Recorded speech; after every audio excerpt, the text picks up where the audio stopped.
Well, tonight's Democratic presidential debate in Westerville, Ohio, will be the first since the impeachment inquiry began. But that's not the only storyline to watch. For a local perspective on the debate, I want to bring in Scott Light. He's an anchor and reporter and host of Face the State. It's at our Columbus affiliate, WBNS. Thank you so much for joining us.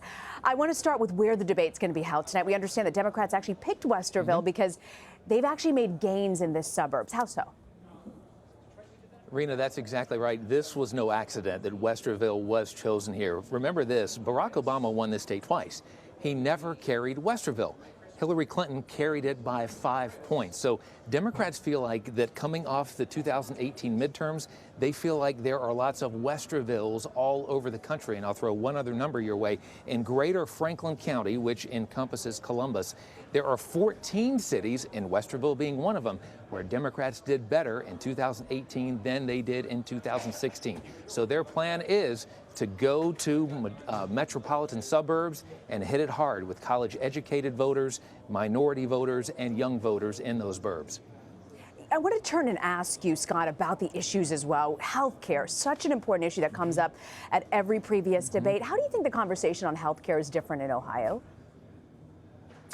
I'm going to be watching to see if any of these candidates, well, to be honest, if they do their homework and they bring up some of the successes specifically in Ohio when it comes to expanded Medicaid. Whether or not you agree with it on a policy standpoint, we now have 5 years worth of data, and the data shows our uninsured rate has been cut in half. Hundreds of thousands of Ohioans have received addiction services. Heck, we've had close to 30,000 Ohioans who used expanded Medicaid for cessation programs to stop smoking. So there's a story to be told here about how expanded Medicaid has benefited. Now it's up to close to 700,000 more Ohioans who now have that insurance card in their wallet. And here's the other thing, Rena, that I'm going to be looking for candidates, if they point this out as well, they could say, and oh yeah, let's remember, it was a Republican governor, John Kasich, who muscled expanded Medicaid through the Ohio State House. And as you know, Ohio's really been hit hard by the opioid crisis, the second highest rate of opioid-related deaths in 2017.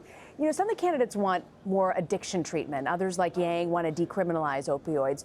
What do you think is the approach that will resonate with the people on the ground there in Ohio? If you go to Montgomery County, so Dayton, Ohio, they've had a couple of approaches that have worked. That place was ground zero when it comes to opioid addiction and opiate deaths just a couple of years ago. And they did a couple of things. Basically, kind of reforming the way that law enforcement responds to calls for drug calls, for example. So if police rush into a house, they're not necessarily, throwing cuffs on 10 people if they see drug use inside that house. First of all, they're sitting down with them, they're asking them questions, and they're talking about getting them treatment first.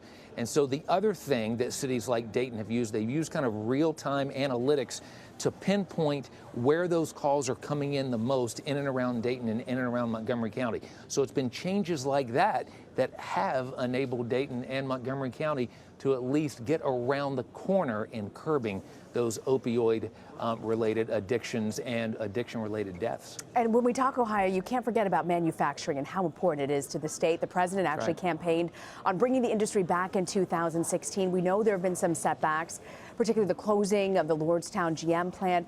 How do you expect these candidates to navigate that topic tonight?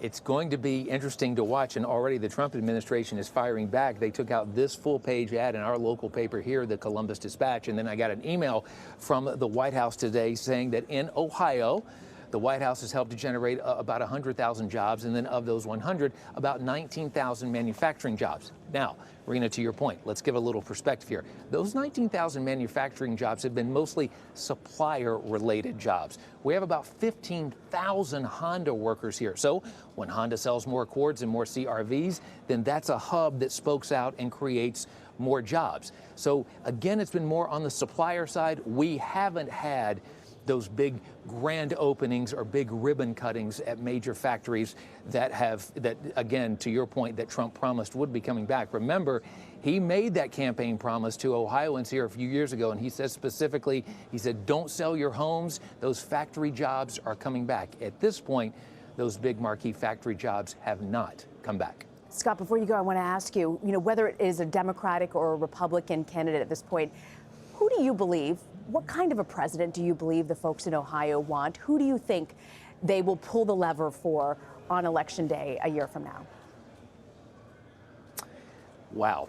When you talk to Democrats off camera, they say this. They think that Joe Biden, if he's the nominee, has a better chance to put Ohio back in play because Joe Biden has more of an appeal to the white working class and to working class folks here in Ohio.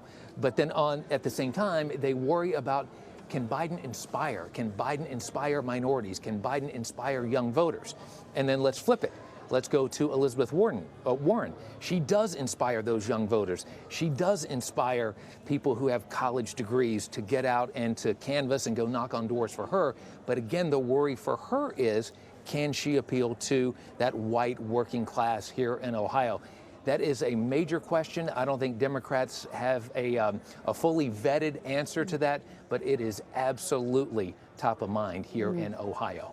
Scott Light, a big focus on your home state today. Scott, we're so grateful you could find the time to sit down with us. Pleasure to be with you. Thank you.